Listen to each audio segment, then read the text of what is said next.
Hey dudes, welcome to Splat from the Past, the only 80s themed horror and sci-fi show where things can get totally radical.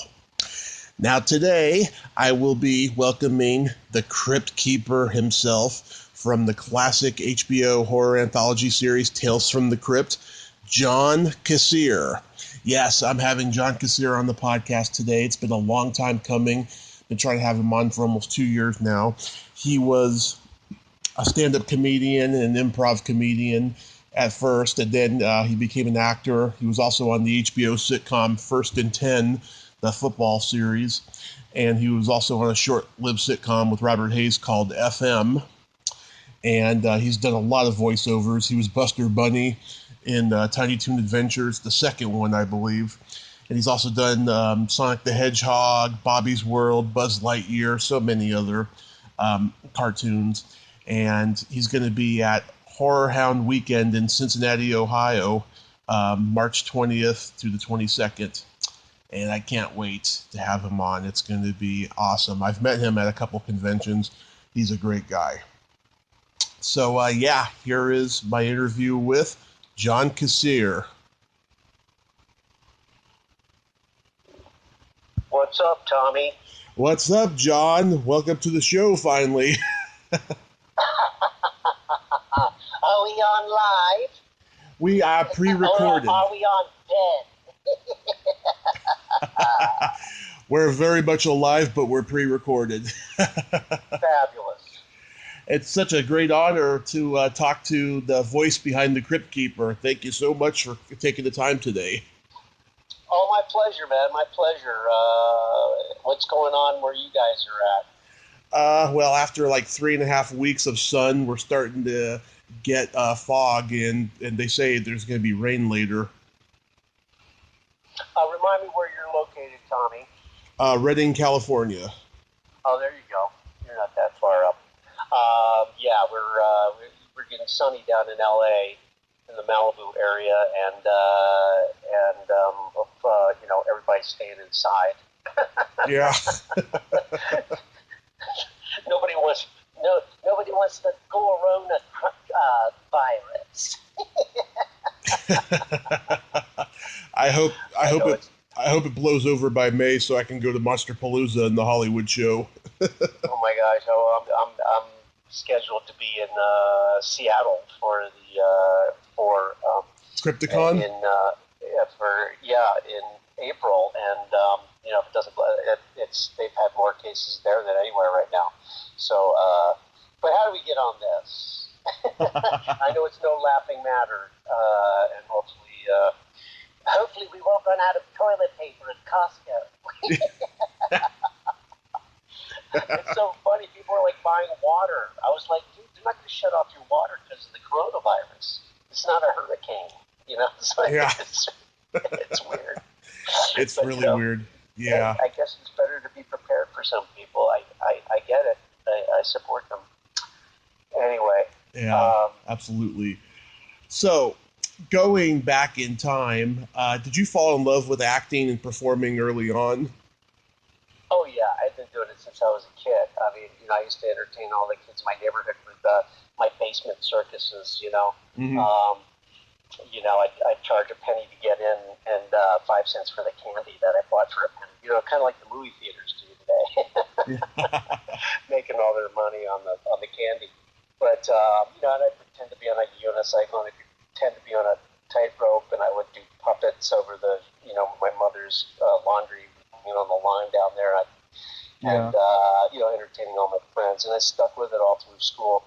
It's fun. I was an athlete all through school, and I'd always thought that I would want to be a professional football player or something. Of course, I was 135 pounds, and did wind up playing, the kicker on First and 10, which is the closest I ever got to being actually making a career out of being a football player. I did get to play semi-professional lacrosse when I was out of high school, but I had some scholarships to play in college. But I put all my efforts into studying acting once I got into college. I didn't continue with with lacrosse, but I'm paying for it now. My body's falling apart left and right with the shoulder surgeries and the knee surgeries and all that stuff. But, the arm bone's connected to the shoulder bone. Except in my case, it's falling off. Yeah, so you played football and lacrosse in high school? Yeah. I was a fast runner, and I played track and wrestling and all that stuff. But Yeah. was involved in all the productions of plays. My buddy lived down the street from me, Fred Smythe, and I used to do all the morning announcements. That was my first real crack at voiceover work. We would do the morning announcements. We'd be like, the following morning announcement brought to you by a grant from the Mobile Corporation. And we would do like a, mash to pieces theater kind of thing, and do, invitations of the teachers and the Beatles and all this stuff in the morning announcements. And everybody's like, oh my, nobody listens to the morning announcements except at our school. They dedicated like a double-page spread to us in the back of the yearbook. Two of us sitting at the microphone and we had the support of one of the office personnel doing the morning announcements there. So we had a lot of fun doing that kind of thing. But I remember doing everything in high school, from Shakespeare to, Guys and Dolls. They did everything, when I was there, and I knew it's what I wanted to pursue professionally.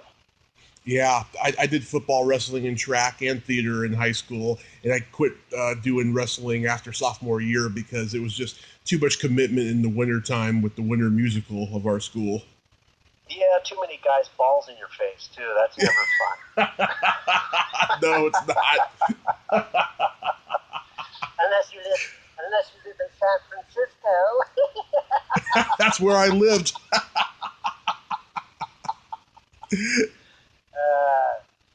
Anyway, so you did school plays and all that?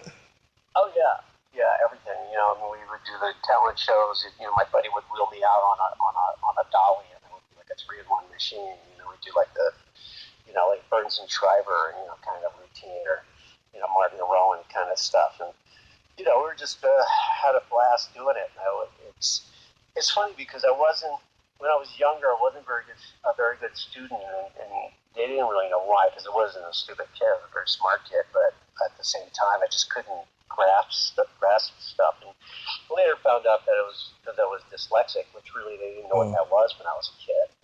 I mean, they may have, but they didn't really test kids for it or anything. It just, they put stuff up on the board and they go, hey, here's the workbook. In second grade, they give you a workbook and say, take this home and fill in the blanks. I couldn't even get the sentence. I was like, how am I supposed to fill in the blanks?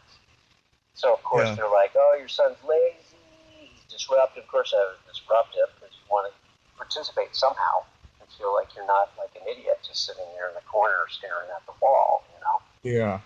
So, but, I had teachers, I think somewhere around, like, after my second time in third grade, and, going into fourth grade, I had some teachers that were like, you're really good when you stand up and you speak your tests and you do stuff in front of the class. And I remember one teacher said, you read so well when you're reading poetry, And I read some poem about a giant with red, in front of the class, and everyone was like, wow, you're really good at that. You became the giant and all this stuff. It was really great, So I really started doing it a lot, I really enjoyed it. Yeah. Are you still pretty dyslexic?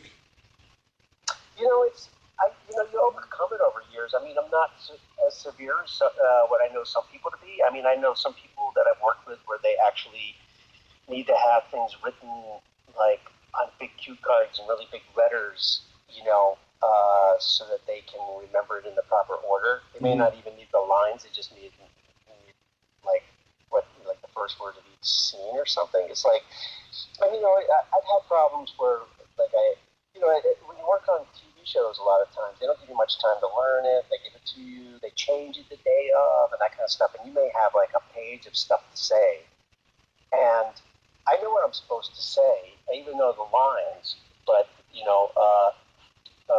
until I learned how to learn it so well that it was muscle memory. Yeah. I used to get it mixed up as to what order, because they're like, I remember doing an episode of Joan of Arcadia, and Yeah. I played God as a mime, which was kind of funny because he talked, and she's like, mimes aren't supposed to talk. And it's like, oh my God, so I can talk to you.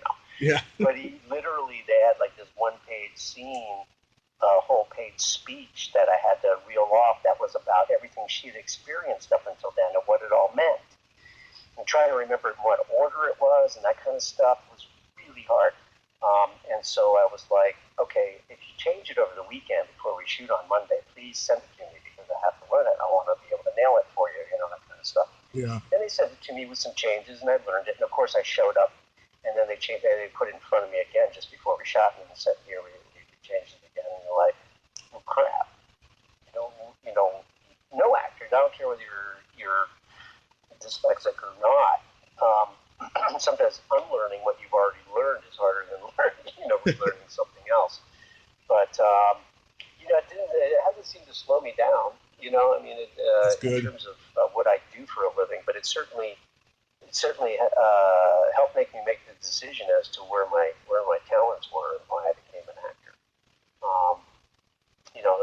Sometimes I wish that I certainly have written things with co-writers. Mm-hmm. Where they do all the writing, they do all the putting it into a script in a script form, but I'll get up and make up the dialogue and make up the characters and do that kind of thing, which is my strong suit. But making it go from my head to the page was never very, very easy to me because of that.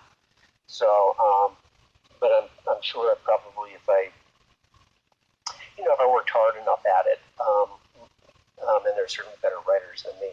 But if I'd worked hard enough at it, or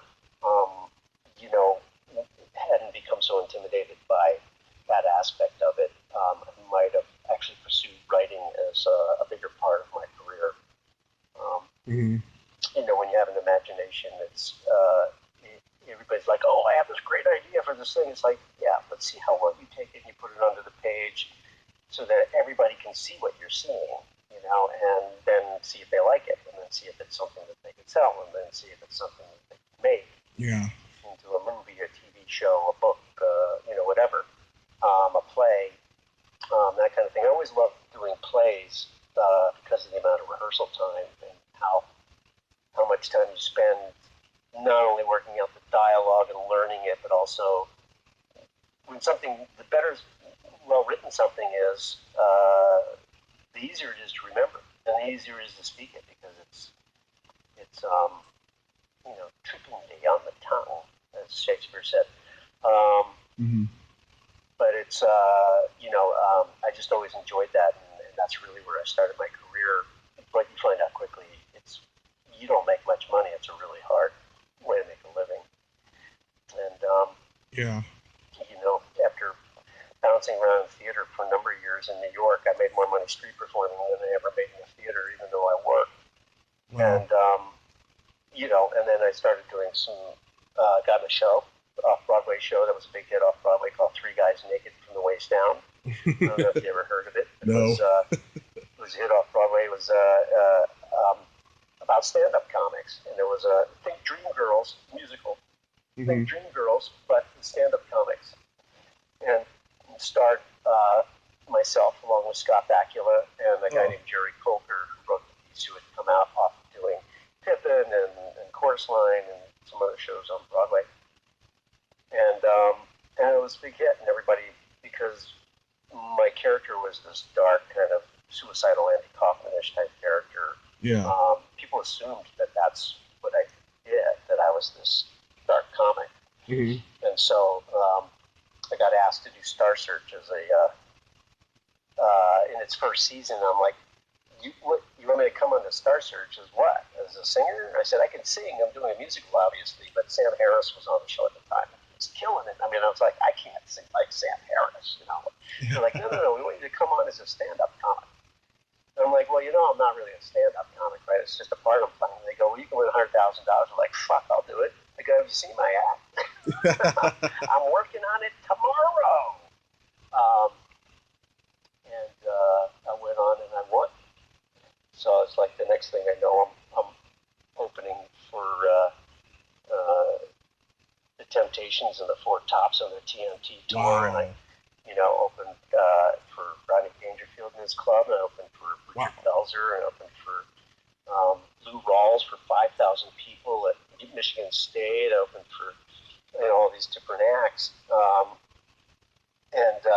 they're like, I remember being on Star Search, and after winning another week, and they're like, and they had Tom Jones on as a guest host on it with Ed McMahon, and he's like, I really like that comic. He's going to open for me in Vegas, and everybody's like patting on the back, going, oh my God, you're going to open for Tom Jones in Vegas. I was like, how are you going to open for Tom Jones in Vegas? I got no fucking act.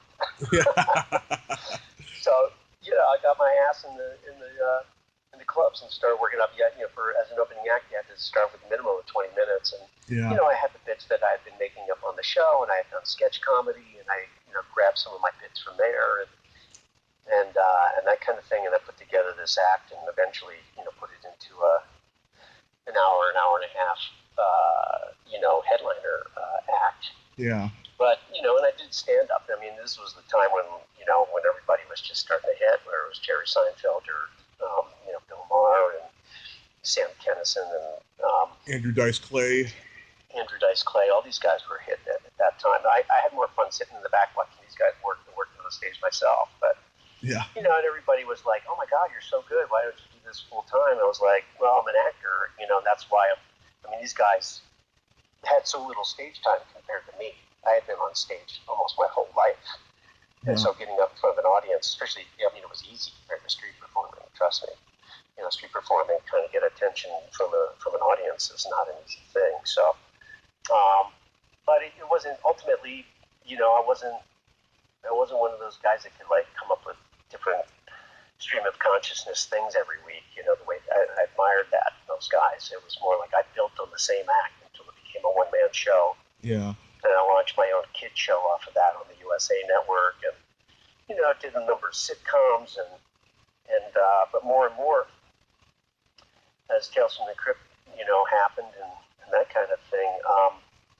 A lot of my work as you get older is voice work, just because there's I'm not typed out by my age or race or even whether I'm male, female, or human or not. So it's like I can play all these different things. So I really enjoy it. It's a lot of fun. I work with some of the best people in the business, and it's an amazing thing to get to do. Yeah. So when you were doing stand-up in New York, were you at Catch a Rising Star and the Comic Strip and all those places? Yeah. Catch a Rising Star was the first club I started playing.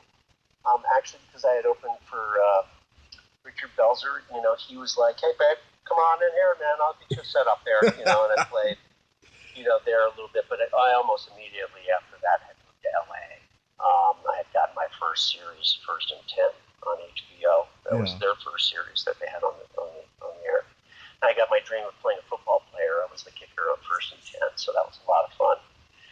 And so out in LA, the Improv was my club of choice. I knew more people there. Occasionally, I would go play the Comedy Store, and I loved playing there. It was a different kind of vibe, a different kind of room. Yeah. And, I liked the Improv because it was an industry hangout. You'd go there and, you'd go on stage, you come off stage, you meet the guys who became like the future writers of this sitcom, or the guys that, Whoopi Goldberg would log in, or, Billy Crystal, or, Robin Williams. Robin Williams jumped up on stage with me a couple of times, or invited me up with him once or a couple of times, and along with some of my other fun buddies, and we would get up and do improv together, which was a really great thing to do, and a great more of my history than doing stand up. So eventually, as more and more television phased in, more and more of my doing stand up phased out. Yeah, Dom Irera, he transitioned from improv to stand up. Yeah, I know Dom for many years. We came up the ranks together and did a number of gigs together, and still, we share a number of mutual friends, so we run into each other every once in a while. He's just one of the funniest guys. I love Dom Irera. Yeah, he's funny. He's brilliant. He's very brilliant. When you were, you know that I know that you just had a piece of meat on my thigh. Hey, forget about it. Who died and left you, boss? Yeah, right. He was brilliant. Yeah. When you were on Star Search, didn't you beat out Sinbad and Rosie O'Donnell? Yeah, by the time I got into the semifinals, I was up against Rosie O'Donnell, and she already was showing herself to be, great, and was able to beat her in the semifinals. Mm-hmm. Sinbad had gone in the semifinals. Had gone up against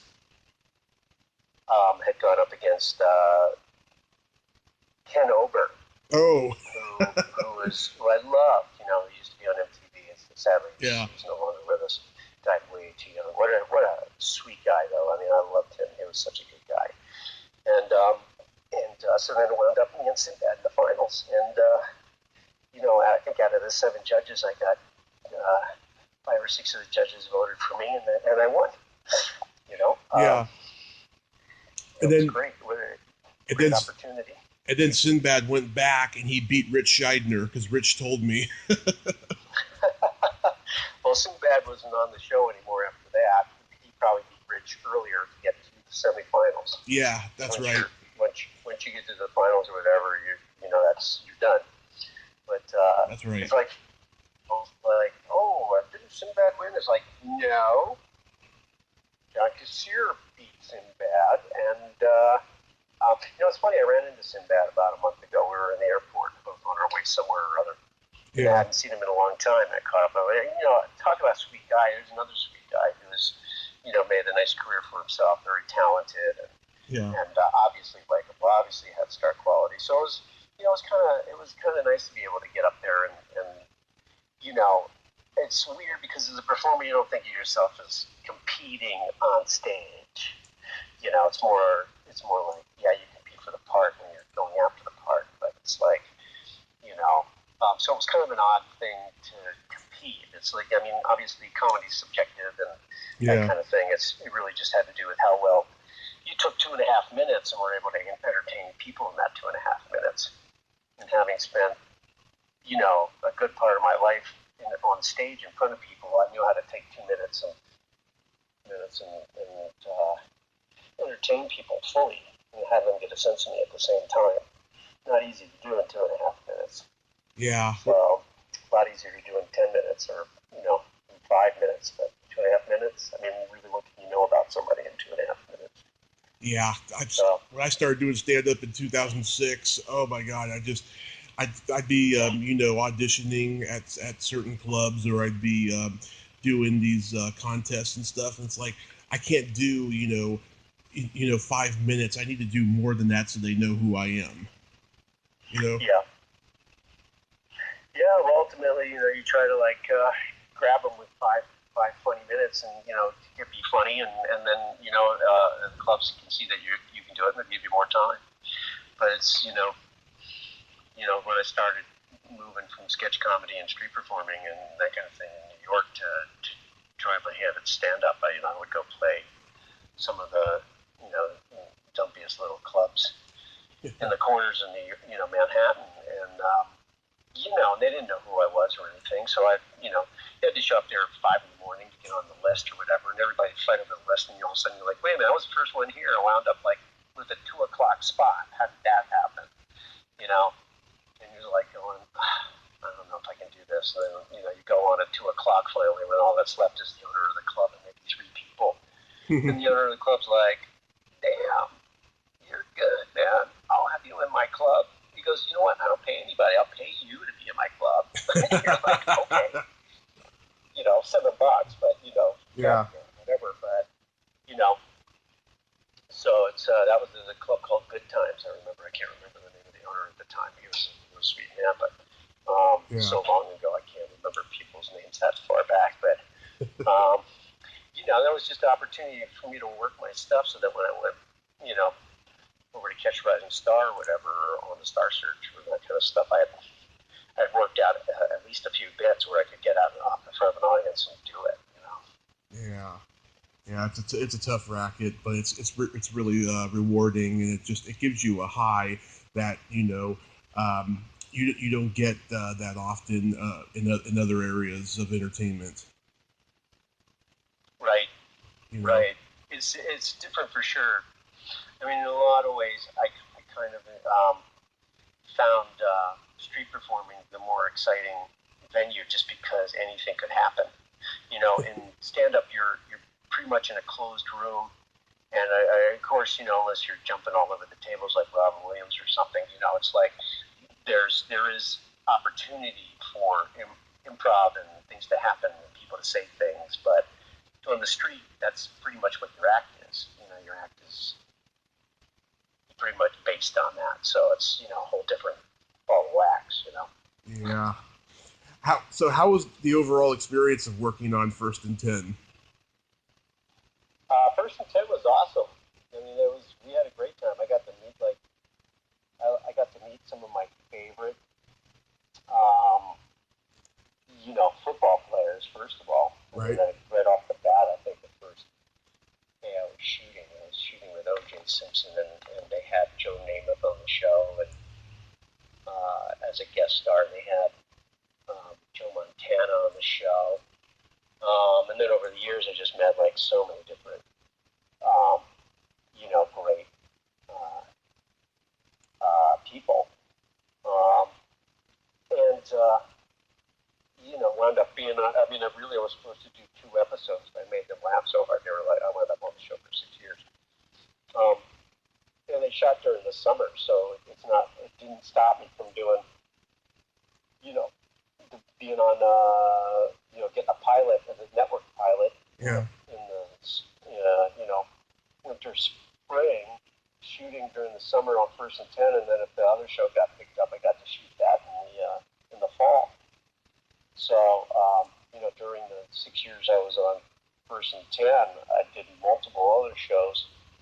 And of course, it led to a relationship with HBO where they asked me to come audition for Tales from the Crypt. I also had, you know, done an episode or 2 on Dream On, as a buddy to Brian Benben's character, and who had a bad divorce and was living out of his car. I love that show. Yeah. that was a great show. Yeah, but you know, it was a lot of fun. I mean, you know, and then eventually they're even, you know, you're doing it and they're going, oh, you're having fun with this. Okay, you know, why don't you turn the cameras on yourselves? You know, we're going to hear, we want a scene where you're getting ready for a big date. You know, we're going to do it to Born to be Wild. Okay, stage it. Go ahead, and when you come in on a Friday, we're going to shoot it. You know, and I came up with all the bits and all the fun stuff, and they let me turn the camera on myself, and had some really fun, you know, fun directors, and then I think that was Stan Lathan, who was, you know, had done what was the other show on HBO? Comedy Jam or Def Comedy Jam. Def Comedy Jam and stuff like that. I was involved in that, and he's really a great director, but he's, you know, did a lot of things, and you know, just was like, dude, you're so much fun to work on this show. I'm going to let you do this, you know. And of course, you know, working with people like Don Gibb is, you know, was over in Revenge of the Nerds, and you know, Delta Burke was, you know, over the team, and worked with Jason Begay, who's on, you know, Chicago Cops, you know, PD. I mean, who was quarterback on the show, and one or 2 seasons, and then we had Chris Maloney, who was on SVU, was a quarterback on the show, and Shannon Tweed was on the show. I mean, we had so many great, I mean, all these people that were on the show. That was just, it was a blast. We had a great time. We had an awesome time working on that show. It was really, you know, the show was fun because we were having fun. Of course, I was supposed to go into late night syndication. You know, they shot it both ways, with and without the language and nudity and that kind of stuff. And, it was meant to go on to CBS. I think we were going to go on to CBS late night, and of course the whole O.J. Chase thing went on. They pulled the show off the air. You know, and it's reruns. I mean, we weren't shooting any new ones at that time, but so that probably cost me a couple $100,000 in residuals, but what are you going to do? I remember watching it late at night, all chopped up on the Fox network. Yeah, exactly. You know, they used to do some weird stuff, but it's, you know, they put a laugh track on. I was like, dude, this is not a laugh track show. Yeah. But I think you can get it on TV or something. But it was a lot of fun. We had a blast making that show. We really did. Oh, that's great. And then you did a short-lived sitcom called FM. FM was some of the biggest guys in the business put that show together.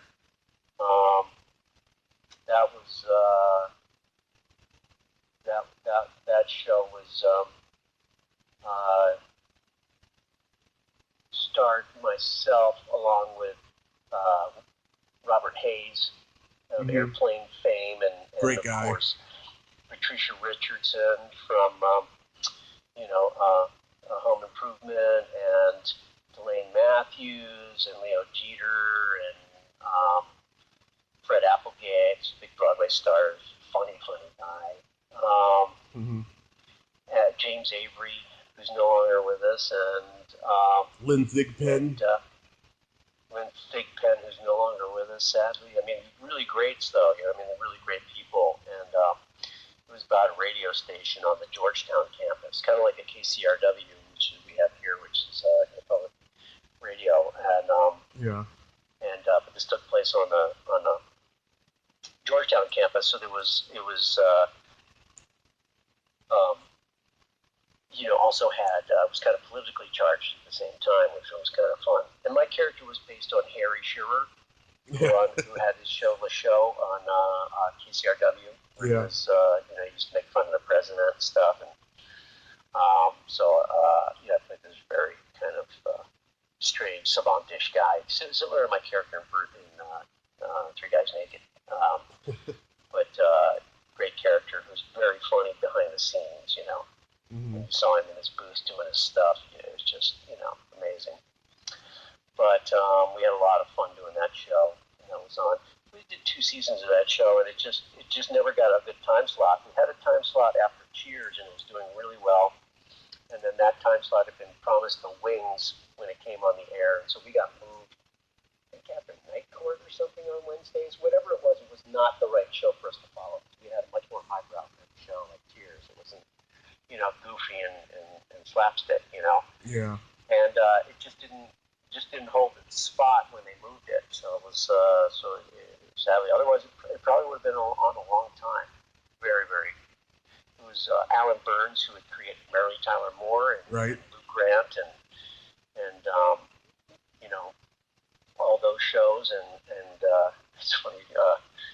Alan got his start writing on Rocky and Bullwinkle back in the day. Yeah. And if you go back and watch those, you can see the writing on those shows was very clever. Yeah. And what else? I think that's about it. How does Tales from the Crypt come into your life? Tales from the Crypt was shows doing FM at the same time, and because you could do that because the HBO series shot, like I said, during the summer when the other shows weren't shooting. So I was on FM at the same time, and then all of a sudden here I was in the 3rd series. They knew that I did all these characters and voices and stuff in my stand-up, and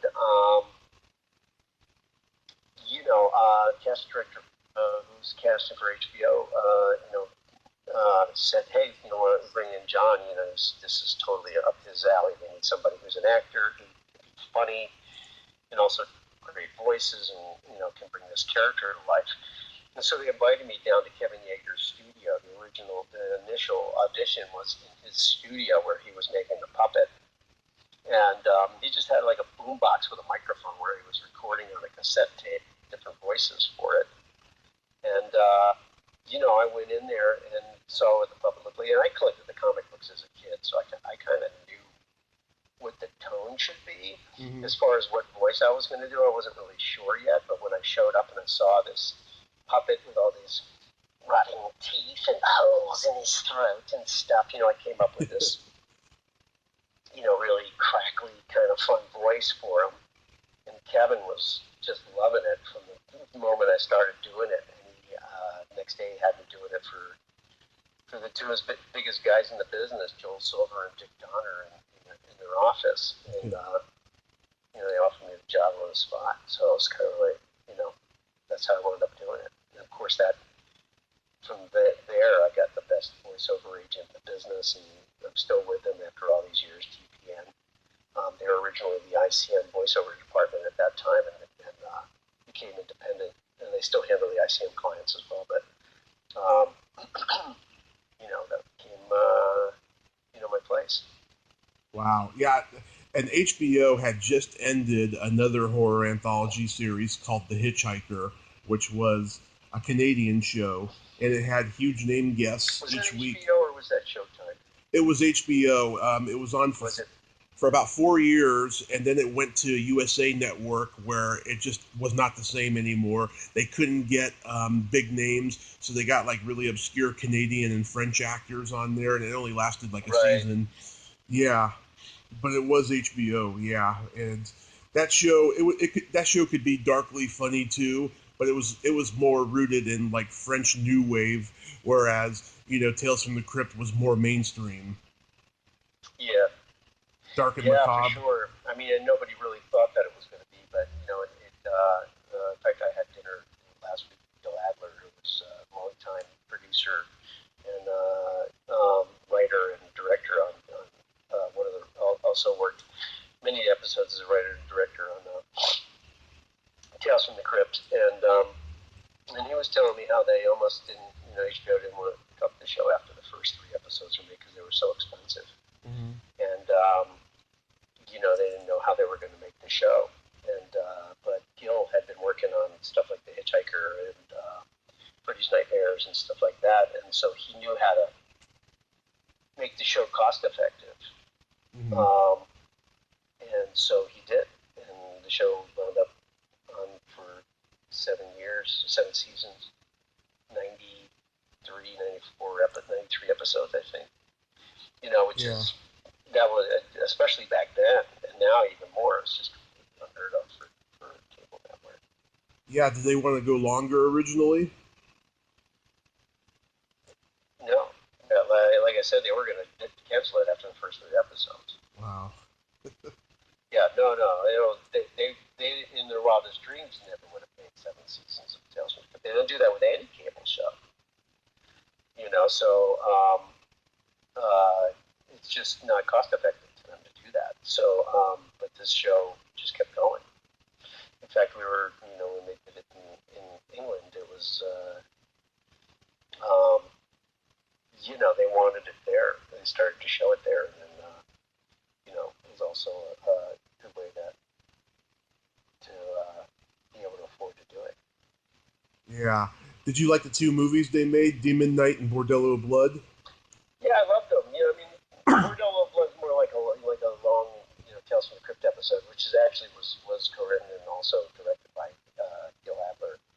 They had a lot of problems making that one. That one, had a lot of script changes, and they were originally going to make one other script, and then all of a sudden, while they're in pre-production, they decided they were going to make this other show. It was like, well, we don't have a cast for that movie. Well, get one. How are you? Who's available? Dennis Blair. Well, he's not really an actor. Well, get him anyway. The people love him. And that kind of thing. So, despite everything they went through to make that, it actually came out a lot of fun. But Demon Knight, on the other hand, is just like one of the top 5 horror movies of all time, in my opinion. It's just great. Yeah. It still holds up.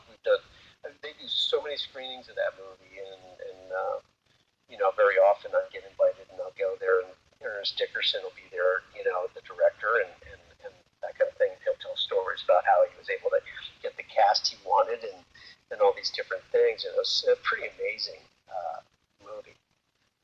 Even the effects hold up still, because it's, it wasn't, most of it was practical effects, and then a lot of it was some animation or animated effects and stuff like that. And this, and those hold up. A lot of the CGI stuff these days just it gets outdated before they even finish doing it. You know, it just gets better and better. So it's that particular movie, and what a cast, and also the soundtrack. The soundtrack's like one of the best soundtracks, not only any horror movie, but any movie that uses a rock and roll soundtrack of any movie ever made. It's just really, really great.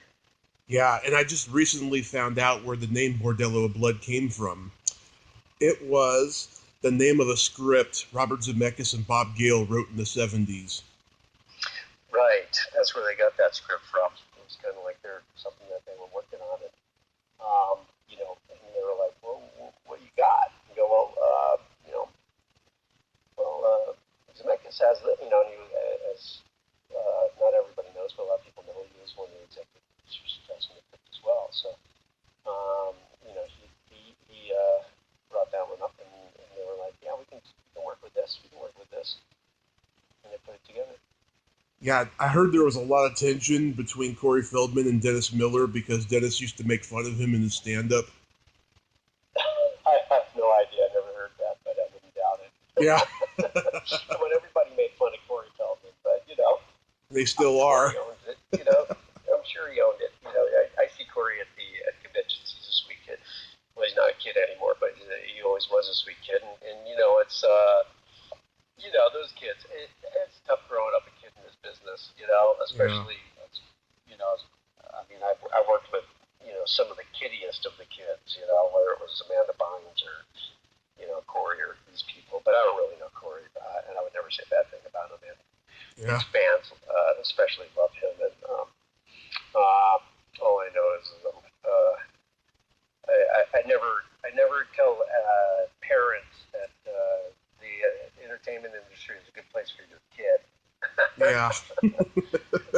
Especially when a kid gets a lot of fame quickly, and all of a sudden they buy into their own, hype, and it's not real. It's all just marketing, but they don't believe it. So they find out it's not real. It's like, oh my God, I better get arrested so people know who I am. It's just like it's an ugly business. And if you have thin skin, don't get into it. That's what I tell people too. Yeah. Do you have a favorite episode?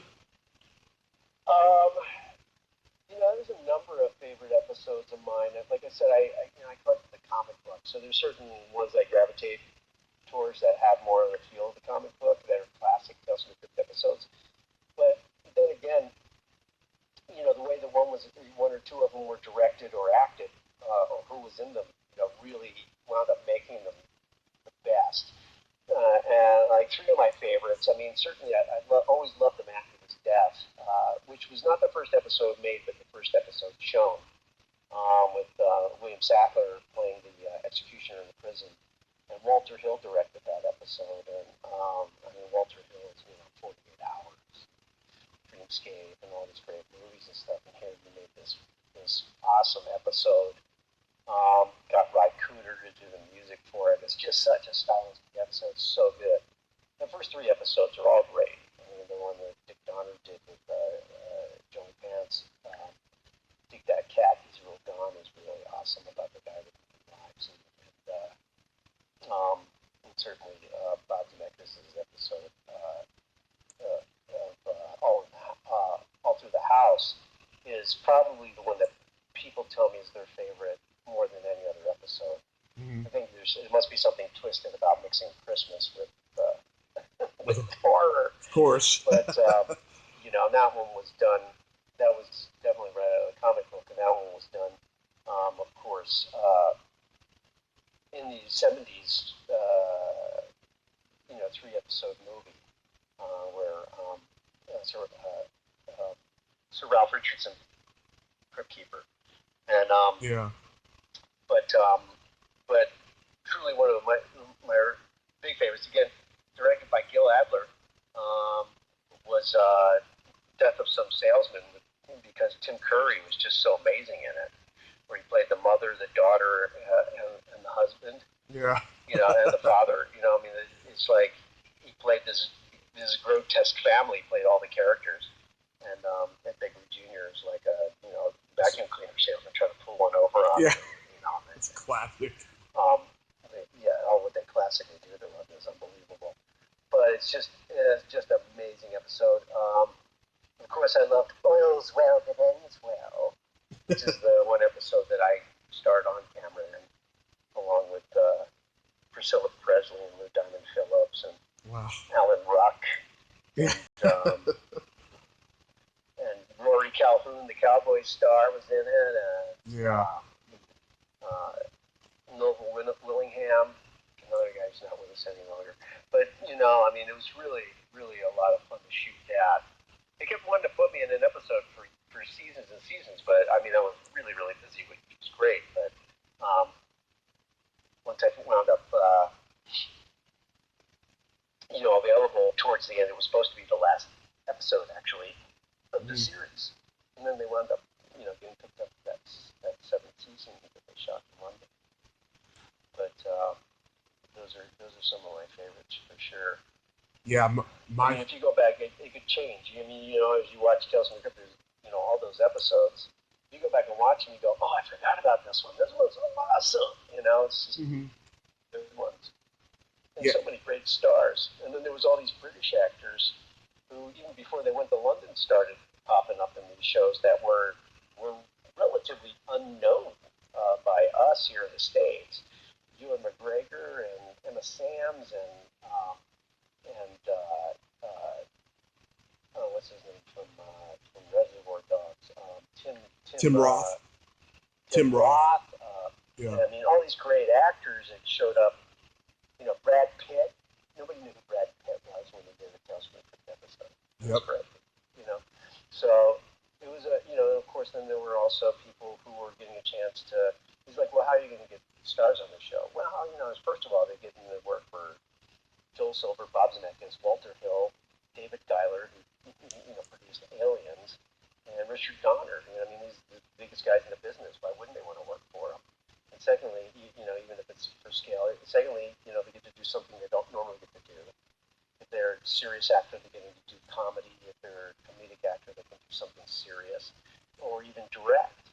I mean, we had episodes that are directed by Arnold Schwarzenegger and Tom Hanks and Michael J. Fox and Michael Keaton directed an episode. I mean, we had all these actors coming in, or special effects, makeup artists that wanted to get a chance to direct. That Joel or one of these guys had worked with, and give them the chance to direct. And so it was just a really great playground for people. They got great cinematographers. They got good producers and great people that had worked for the biggest guys in the business coming in and getting to do. And they had no budget, and they had to get screened back up. They got to get all this different stuff they had to deal with, but at the same time, they also got a chance to do something different, something that where they could do their own thing, where people weren't telling them what to do, other than spend that scene, Yeah. and you can't have that. Yeah. Well, just hang some Spanish moss in front of the camera and it'll look like it's a set, and really it's just like, a couch and some chairs in the background, and it's just like, all of a sudden you're like, wow, that's how they used to do it. That looks better than if you had built the set, but that's how they had to do it. It was, it's very often, when you're given challenges and you have to be more creative to make it work, it works out better. Tales from the Crypt was a perfect example of that.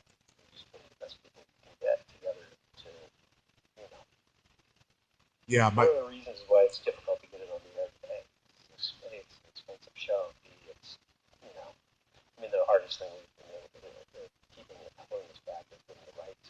Who owns it anymore, whether it's DC Comics or nobody knows. But they know, but nobody knows who wants to give them up or what they want. Money is for it, all that stuff, and it's just So sometimes it just doesn't happen because of all those things. Yeah, my favorite episodes are the one where Leah Thompson is the aging prostitute. Right. The one. Is that with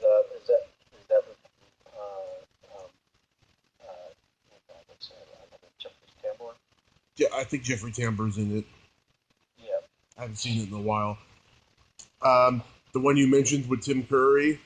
The one where John Lovitz gets his face cut off. Yeah, right. Yeah. He's an actor. He's a Shakespearean actor. Yeah. And the ventriloquist one with Bob Cat and Don Rickles. Yeah, that's also one of my favorites. And Don Rickles is just unbelievable in it. He's so good. Yeah. So good. He was a better actor than. I have a little like mock-up of Marty. Morty. His brother / puppet. Yeah. I have somebody made me up a hand puppet version of him, but Richard Donner directed that episode. He loved that puppet so much he had him in a glass case in his office. But just one of the when it goes scampering across the room is just one of the best fucking scenes ever. Tales from the Crypt episodes, fucking hysterical. Yeah, Don Rickles was a better actor than anyone gives him credit for. Don't forget it. He's so good. Yeah. A lot of movies back in the day. Yeah, Man with the X-Ray Eyes and Run Silent, Run Deep, all those classics. Oh yeah, some of the Rat Pack movies and Casino. Isn't he in Casino? Yeah, he was in Casino. Just really good actor. I love Don Rickles. It's very special. Oh, I do have to correct you, John. Dreamscape was not Walter Hill, but 3 of his repertory actors are in it. Aha. Now, who directed Dreamscape? Joseph Rubin. Yeah. It was David Patrick Kelly, Peter Jason, and Chris Mulkey are Walter Hill's regulars that are in that movie. Yeah, it's weird. It's weird that those 3 guys are in it, and it's not even Walter Hill. Was he a producer on it or something? No. He had no involvement in the movie. Anyway, I don't know what. Like you say, the cast. Yeah. So really quickly, I mean, you've done lots of voiceovers for lots of cartoons like Tiny Toon Adventures, Sonic the Hedgehog, Bobby's World, Buzz Lightyear. Has voiceover acting been a lot more lucrative than on-camera acting? No, I wouldn't say that because it just doesn't pay the same. I mean, it never has and never will. It's just you don't get paid the same off camera as you do on camera. But as I've gotten older, it's more consistent work. Again, because I'm not typed out by my age or whether I'm human or or any of that stuff. So. But no, not even close. I mean, I did TV series and on camera sitcoms and stuff like that. I mean, what those paid per week was astronomical compared to voiceover work. So those are the things that gave me the opportunity to live like a normal human being in a home, have a pension and all these things. Yeah. But yes, that's pretty much how it's gone. It's 40 years I've been surviving as an actor.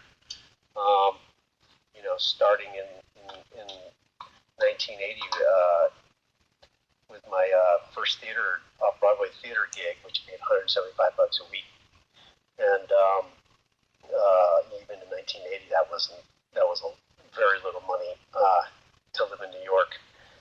And like I said, I probably made, I know I made more money street performing than I ever made, in the theater. Mm-hmm. But it wasn't until 5-6 years later, winning Star Search in 1985, and coming to LA and get my first series, which was First and 10, and then all these other jobs that where I really started to make like a real living as an actor. And I'm grateful for it. I worked my ass for it, obviously, but I'm also grateful for the opportunities that came my way. And when you get opportunities and you make the most, people can depend on you, because really what you get paid for is to show up and deliver, and when you don't, the only other way you get to stay there is if you're famous or infamous. And I think that more and more producers and networks and movie studios and stuff have found out it's not worth it, just to keep somebody on just because they continue to be famous if they're trouble.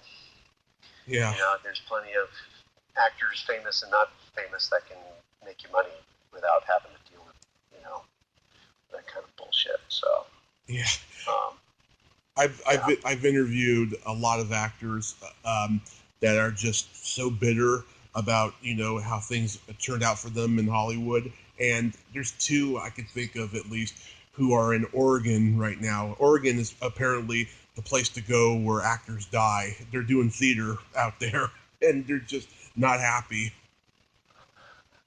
Hey, I'd be happy working at the Oregon Shakespeare Festival, man. It's awesome. One of the most awesome places to work on stage anywhere. So yeah, but that's too bad. They're bitter about it. So you make your own opportunities, and it's a tough business. Nobody said it was going to be easy. Yeah. And it's always up and down. But I think the one thing that I love about voiceover work, especially as I get older, is that that I'm hired for my talent, not necessarily for what my name brings to it. Although there are certain types of projects my name brings something to it. I've worked a lot harder being an actor than I did being a star, because I just didn't know how to do it. It's not even that I didn't want to be that. It's just that it was, there was a certain point where I preferred not to be that, and I was working enough to not have to do that. Yeah. So there's a certain level of it that allows me to walk, the enjoyment of walking down the street and not being recognized. I mean, there's obviously times in your life when you want to be recognized, because it helps you get work, it helps you stay working, it helps you be a commodity that people want to hire. But at the same time, if you don't have to do that, I think there's a lot of actors that probably, even the ones that make crap loads of money doing it, would prefer not to have to deal with that if they didn't have to. Yeah, and I'm sure you get a lot of work because you're a nice guy. Well, it does help if you show up and you can do a great job, and if you're a nice guy on top of it, of course they're going to say, well, let's get him.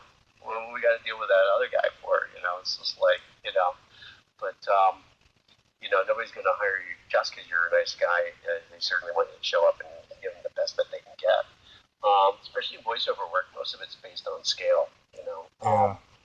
So it's like, they might as well hire people who are good. It's kind of a very interesting, to us as the guys that I know that are the biggest voice actors in the business, and I work with all of them.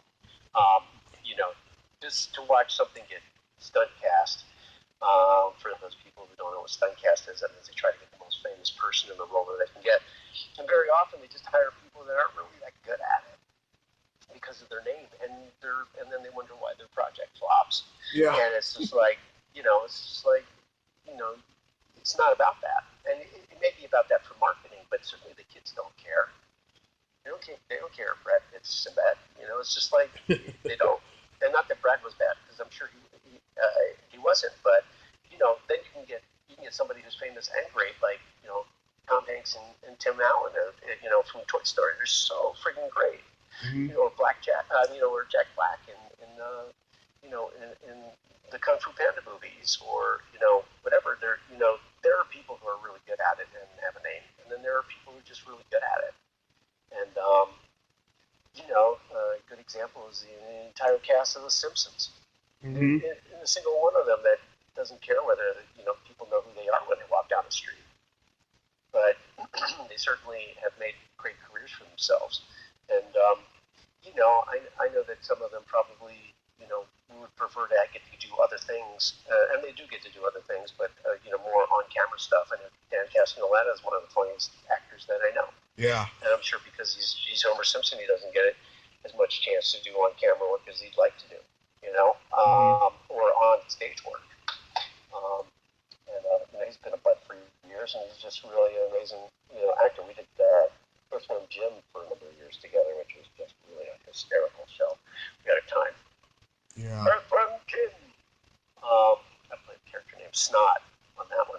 It's not. But yeah, I think so. But they all mingle together after a while, you know. So, but listen, I have to go. I have to go to my next appointment, and I really enjoyed spending this last hour with you. Oh, John, this has been a lot of fun. So I wanted to put this out there. March 20th through the 22nd, you'll be at Horror Hound Weekend in Cincinnati, Ohio. Incredible. It's one of the best out there ever. You've done this show before? I have. The last time I was there, they inducted me into the Horror Host Hall of Fame, which is there in Cincinnati. Nice. And every great horror host that was in driving distance showed up, and we had an amazing time. That particular show, they also had the entire cast of The Walking Dead. I think there were 18,000 people there, so it was really, really great. I don't remember everybody they have on the bill this time, but every time they do that show, it's the best people that are available, and everybody that shows up comes to have a good time, and it's a party and a half. So there are some places that just attract because they're in a place where people can come from anywhere, and then there are places that are like a destination show, and this is like really one of the most amazing destination shows you ever go to. So if you get a chance, I would go. You know, I think everybody will probably be healthy there. So I'll make it. I'll make it out there someday. But next time you're in California, I'll come see you again. You know, I've seen you twice at Sister Creature Con in Sacramento. Yeah, I haven't been there in a while. When were we there last? I don't even remember. Last year. Was it this time of year? Or I can't remember. I think it was June of last year. Oh, Sinister Creature Con. I thought you said the other one that was up that way, and I can't remember what the name of that is now. Sinister Creature Con is awesome. We had a great time last year. That was awesome. Yeah. But I'm looking forward to Horror Hound. I like to take them one at a time. I have a number of. I don't usually do too many of them because it's just. I have a busy schedule, but this year I try to book as many as I can just while the iron was hot. It's just people. I mean, people always call me, but they really called me a lot beginning of this year to book a lot of different stuff all over the place. So, and I posted all on my Facebook page, which is John Kassir. Just my name, Kassir, Johhnkassir. So you can follow me there or on Twitter, same handle. Awesome. Or Instagram. Although I don't spend that much time on Instagram. See, that's where dyslexia really. It's because I'm confused. I'm like, which one of these things do I click on to even know what I posted last? Or somebody left me a message, I can't find it. It's just like, well, that was because it was on their story and it was on there yesterday. And it's not on there today. I'm like, what? They keep changing the rules on this damn thing. It's just like, I don't have enough time to spend on it. And as you know, like the people, the bigger they are, the more they work. They hire other people to do it for them. And it's just like, okay, I understand the worth of social media in terms of our careers, but at the same time, I can't afford to hire somebody. At the same time, it's just like, I can't afford the time to spend, 24 hours a day tweeting or on Instagram or sending photos and stuff. I try to do my best to keep up with things and put things up when they're really fun. And they usually get a really good response, which is, it's the fun thing to do. I'd rather do that and entertain people than just hit them with my political views and stuff. It's just like, they get enough of that. It's like, they don't need it from me. Yeah. Cryptkeeper, of course. All right, John, thank you so much for your time today, and you have yourself a blast on March 20th to 22nd at Horror Hound. Thanks, man. Thanks. Nice talking to you. Take care. You too. Have a great day. All right, kiddies, be careful what you ask for. You may get it.